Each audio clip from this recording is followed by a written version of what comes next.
Halo semuanya, jadi pada video kali ini saya akan membahas suatu topik yang sedikit berbeda dari topik-topik kita sebelumnya. Kalau misalnya sebelumnya kita membahas mengenai siklus, pada video kali ini saya akan membahas mengenai desain. Ya, desain database menggunakan model data RHEA. Oke, kita masuk ke pembahasannya ya. Ya, jadi pada desain database itu sendiri ya, dia itu memiliki 5 tahap yang paling dasar. Ada tahap analisis sistem, terus kemudian tahap kedua ada desain konseptual, di tahap ketiga ada desain fisik, kemudian implementasi dan konversi, dan yang terakhir yaitu tahap kelima ada mengenai menggunakan dan memelihara sistem baru. Kita bahas tahapnya satu persatu ya teman-teman, biar kalian juga makin paham gitu. Di tahap pertama ini yaitu analisis sistem. Di tahap ini itu kita akan membahas mengenai perencanaan awal. Jadi kita merencanakan awal banget gitu ya, kita melakukan perencanaan awal mengenai kebutuhan dan kemungkinan untuk mengembangkan sebuah sistem baru ini. Jadi kita harus merencanakan mengenai kebutuhan apa aja, kemudian kita harus memikirkan apakah mungkin kita mengembangkan sistem baru ini atau tidak, seperti itu. Kemudian selain perencanaan awal, kita juga harus menyertakan pertimbangan awal ya. Kita harus melakukan pertimbangan mengenai kelayakan teknologi dan ekonomi atas usulan tersebut. Jadi selain kita memikirkan kemungkinan apakah sistem baru itu bisa dikembangkan atau tidak, kita juga harus memikirkan dari segi kelayakan teknologi dan ekonominya, seperti itu. Nah, pada tahap ini juga kita akan mengidentifikasi, menelaah gitu ya, mengidentifikasi kebutuhan informasi pengguna. Kemudian kita juga akan menjelaskan mengenai cangkupan sistem baru yang akan diajukan, dan kemudian kita menggunakan informasi mengenai jumlah pengguna dan volume transaksi yang diharapkan untuk membuat keputusan awal, seperti keperluan perangkat keras dan perangkat lunak atau software hardware gitu ya. Dengan kata lain, di tahap ini kita juga harus mengidentifikasi kebutuhan informasi pengguna. Jadi mereka itu membutuhkan sistem yang seperti apa. Kita harus bisa memenuhi ya kebutuhan penggunanya. Kemudian kita juga harus menjelaskan cangkupan sistem baru yang diajukan. Jadi apa saja yang akan dibutuhkan gitu ya, dan menggunakan informasi dari pengguna dan volume transaksi yang dibutuhkan, seperti itu. Oke, kita lanjut ke tahap kedua ya.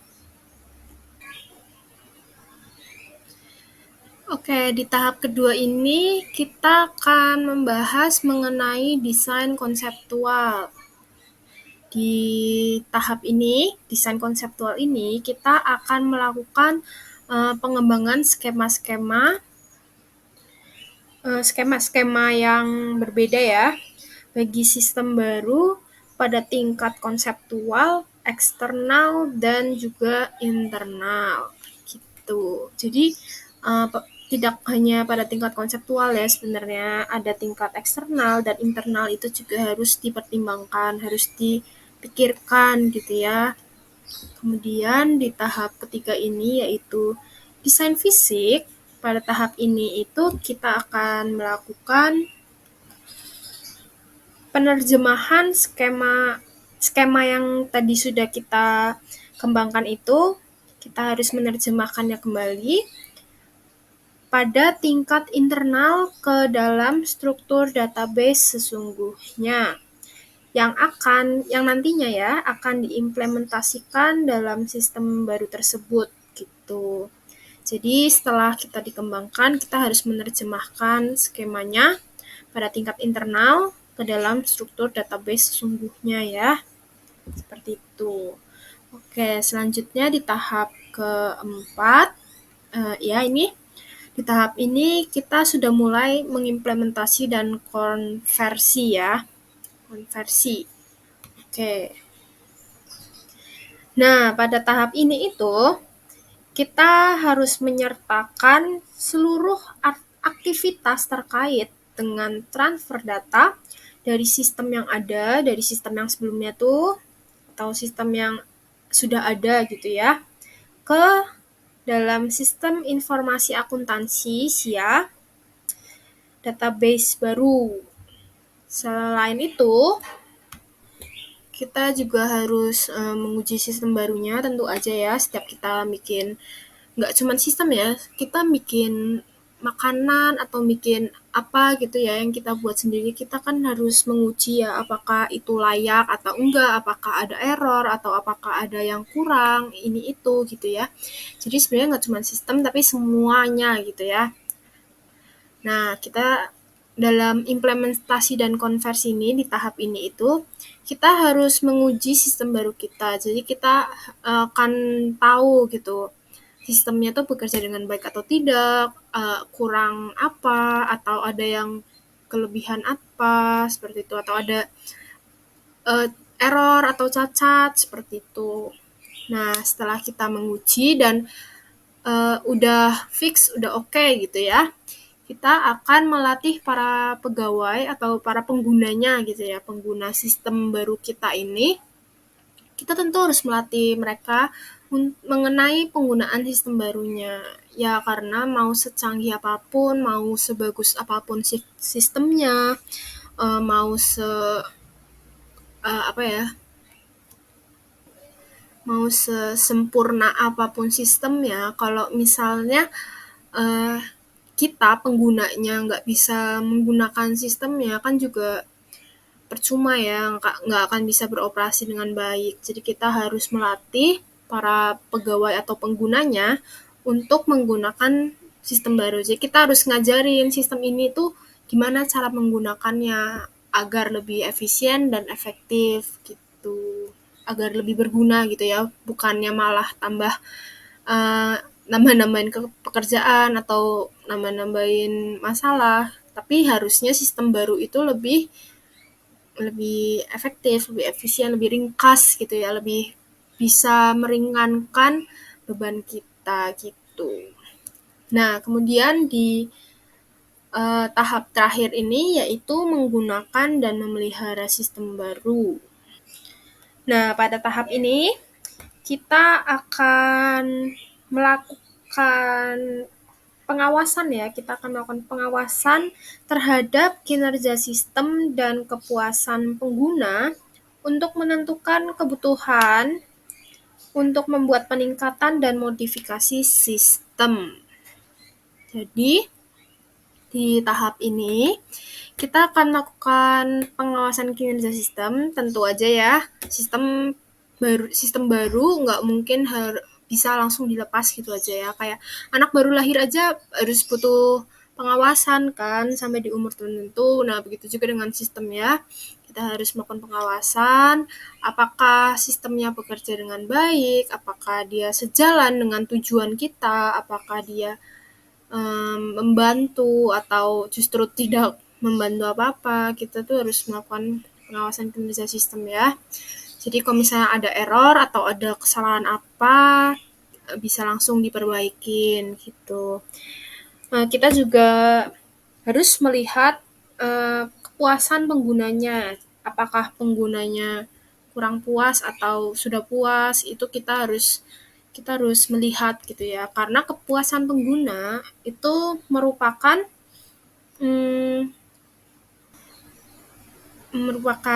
salah satu indikasi ya, bisa dikatakan merupakan salah satu indikasi mengenai keberhasilan sistem. Jadi sistem tuh bisa dinilai berhasil atau tidak sebenarnya bisa dinilai dari kepuasan penggunanya. Kalau penggunanya bisa mengoperasikan dengan baik, nggak ada masalah, dia enjoy, dia sistemnya bisa membantu penggunanya, maka bisa dikatakan sistem itu bisa dikatakan dengan baik gitu ya, berhasil seperti itu. Nah, kalau misalnya penggunanya sudah puas, kita tuh jadi bisa mengetahui nih, kita bisa melakukan peningkatan apa dan modifikasi sistem apa seperti itu. Kita bisa melakukan tindakan lebih lanjutnya. Oke, next. Oke, peran ya, peran. Kita nih sebagai akuntan, nantinya sebagai akuntan, kita tuh harus berpartisipasi ya dalam setiap tahap proses desain database. Meskipun tingkat keterlibatan kita ini cenderung berbeda ya di berbagai tahap. Jadi nggak semua tahap bisa kita berpartisipasi, tapi kita tetap harus berpartisipasi seperti itu. Nah, peran akuntan dalam tahap proses desain database itu meliputi 4 hal. 4 hal yang utama ya, udah saya ringkas nih. Yang pertama ada mengevaluasi ya. Kemudian yang kedua ada mengembangkan. Kemudian yang ketiga ada pengimplementasian. Dan yang keempat, yang terakhir, jelas kita harus menguji. Jadi kita para angkutan juga bisa ikut menguji gitu ya. Oke, kita bahas satu persatu. Mulai dari evaluasi. Oke. Peran akuntan dalam tahap proses desain database yaitu mengevaluasi. Apa yang dievaluasi sih sama akuntan?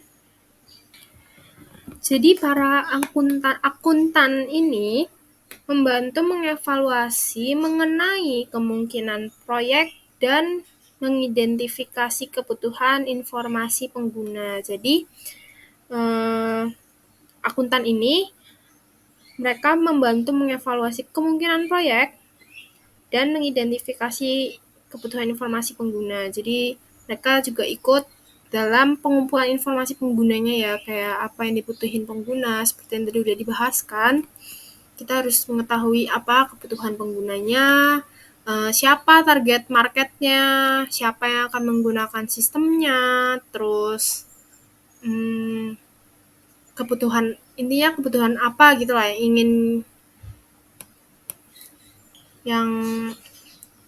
yang mereka butuhkan gitu, Oke.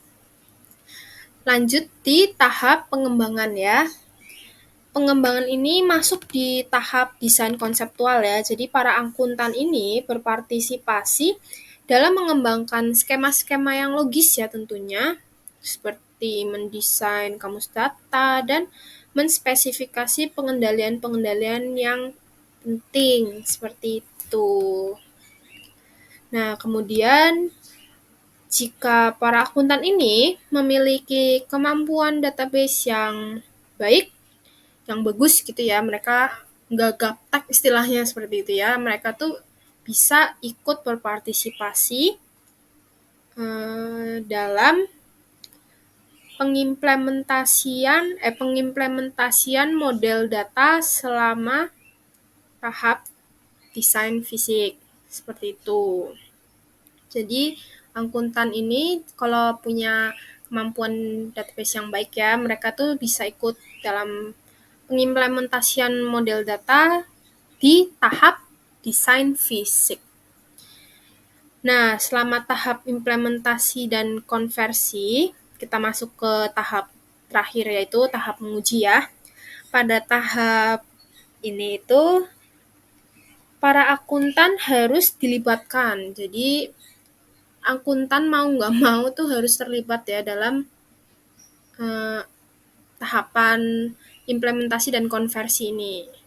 Jadi para akuntan tuh harus menguji ketepatan database yang baru dan program aplikasi apa yang menggunakan data itu.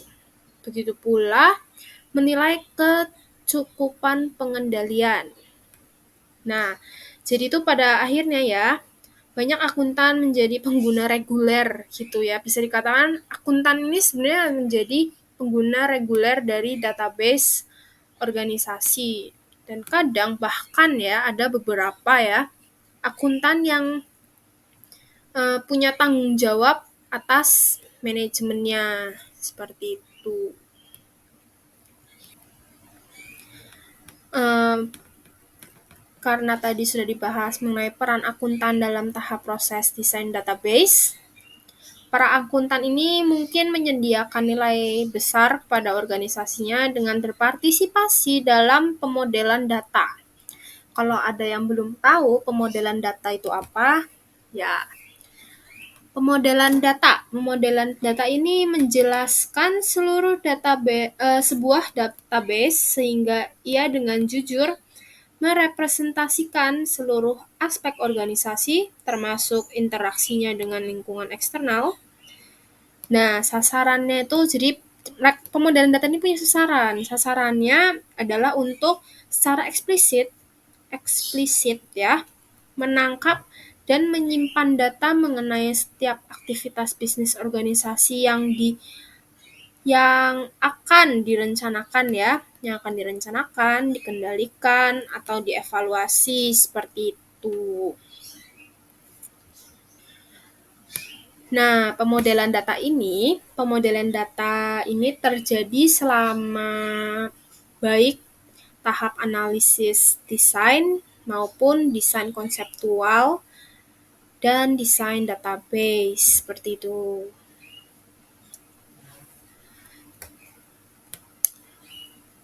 Nah, dalam pemodelan data ini, dalam partisipasi akuntan dalam pemodelan data, akuntan itu membutuhkan dua alat untuk menjelaskan pemodelan data. Yang pertama, ada diagram hubungan entitas atau diagram IR, dan yang kedua yaitu model data REA. Kita bahas satu persatu ya.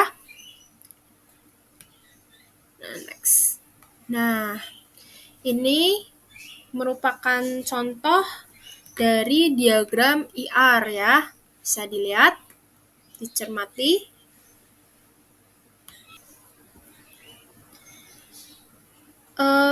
Di sini ada 3 panel ya, panel A, panel B, dan panel C. Semoga kelihatan ya ini gambarnya.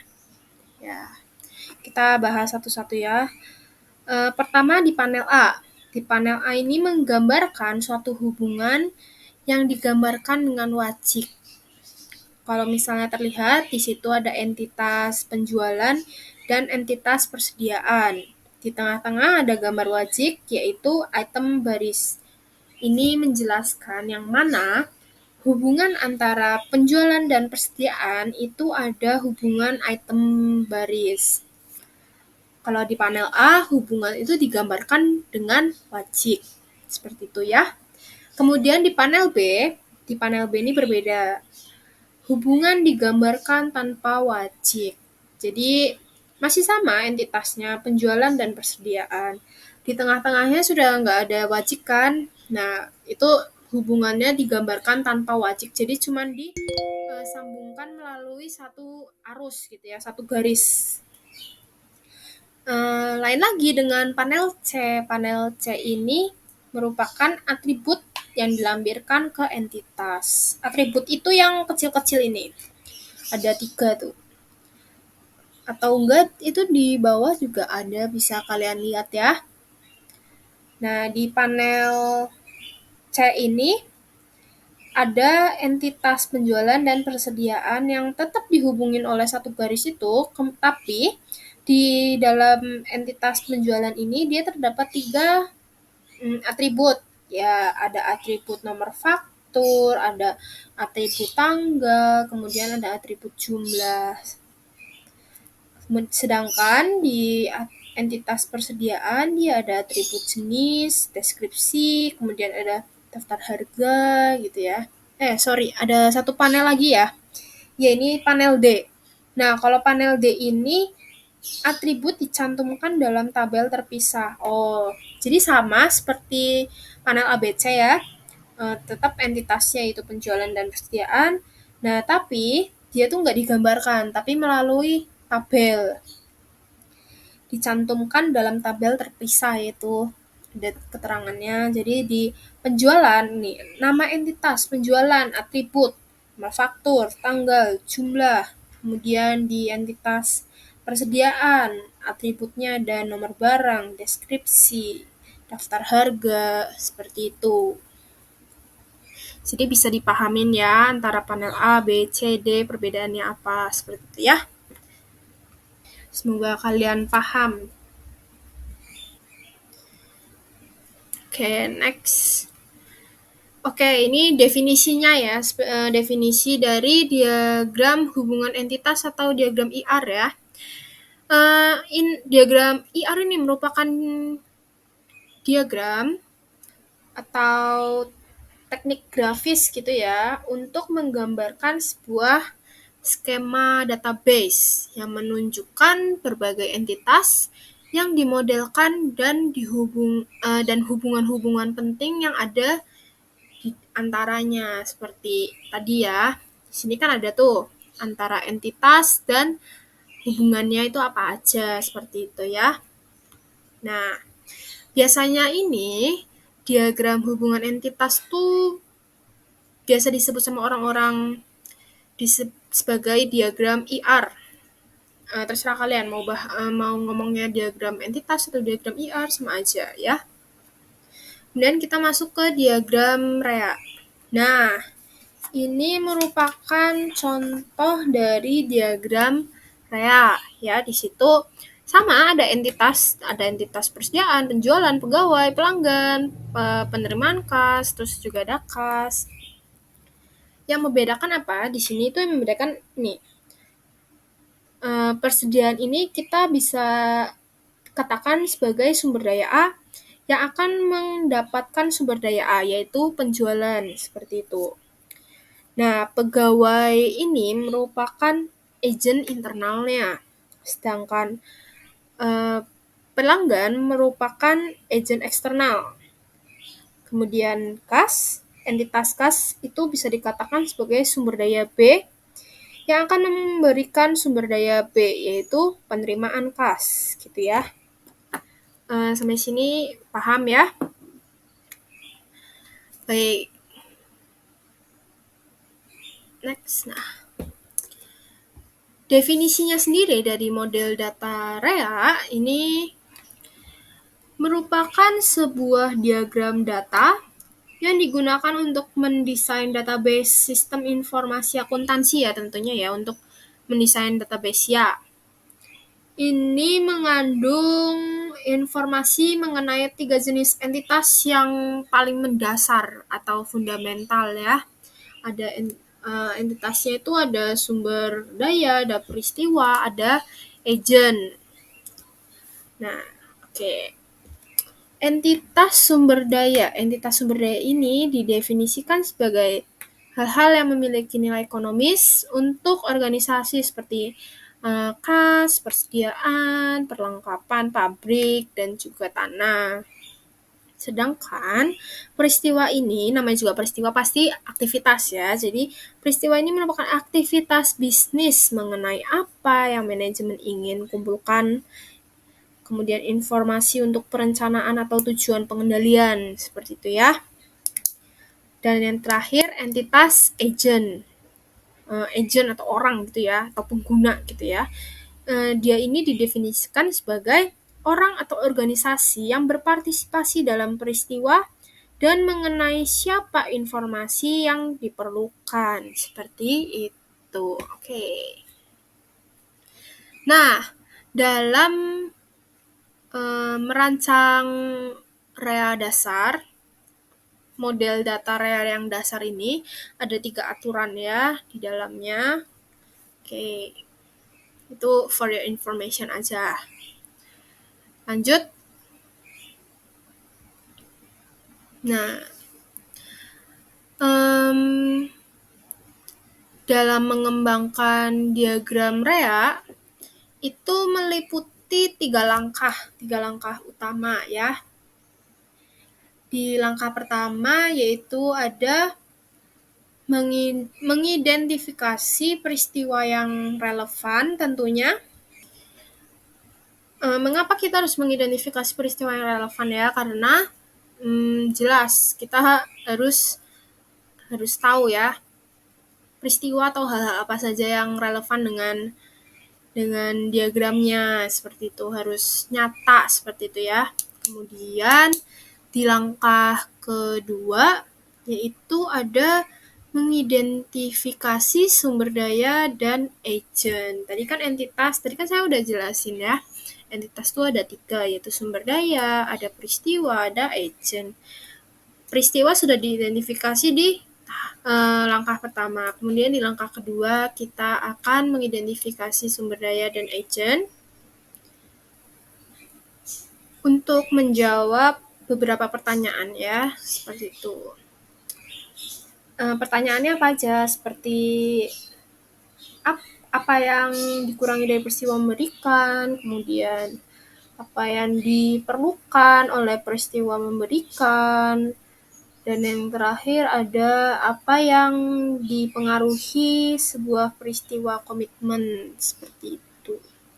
Kemudian kita masuk ke langkah terakhir, yaitu langkah untuk menentukan kardinalitas hubungan.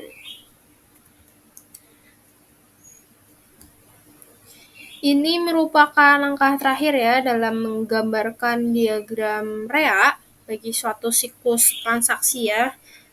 Satu siklus transaksi seperti itu. Untuk menambahkan informasi mengenai kardinalitas hubungan ya. Kardinalitas itu sendiri punya 2 tipe ya. 2 jenis gitu ya, bukan 2 tipe, 2 jenis ya. 2 jenis yaitu kardinalitas minimum dan kardinalitas maksimum. Kalau kardinalitas minimum itu hanya ada 2 opsi ya, yaitu 0 dan 1. Sedangkan untuk kardinalitas maksimum itu hanya ada 2 opsi ya. Sama. Dua-duanya sama-sama 2 opsi, tapi yang minimum itu 0 dan 1, sedangkan yang maksimum itu 1 atau banyak gitu. Jadi kalau nggak 1 ya banyak, kalau misalnya yang maksimum, kalau yang minimum, kalau nggak 0 ya 1, pilihannya cuma itu. Oke, paham? Kita lanjut ke slide selanjutnya. Ya. Jadi di sini tuh ada 3 jenis hubungan antar entitas ya. Ada yang pertama yaitu entitas 1 ke 1. Kemudian yang kedua ada hubungan entitas antara satu entitas ke banyak entitas. Sedangkan yang ketiga ini ada hubungan dari banyak entitas ke banyak entitas. Jadi bisa dikatakan dari gini. Jadi ada 3 jenis hubungan antar entitas. Yang pertama adalah hubungan satu ke satu, kemudian ada hubungan satu ke banyak, setelah itu ada hubungan banyak ke banyak, gitu ya. Oke.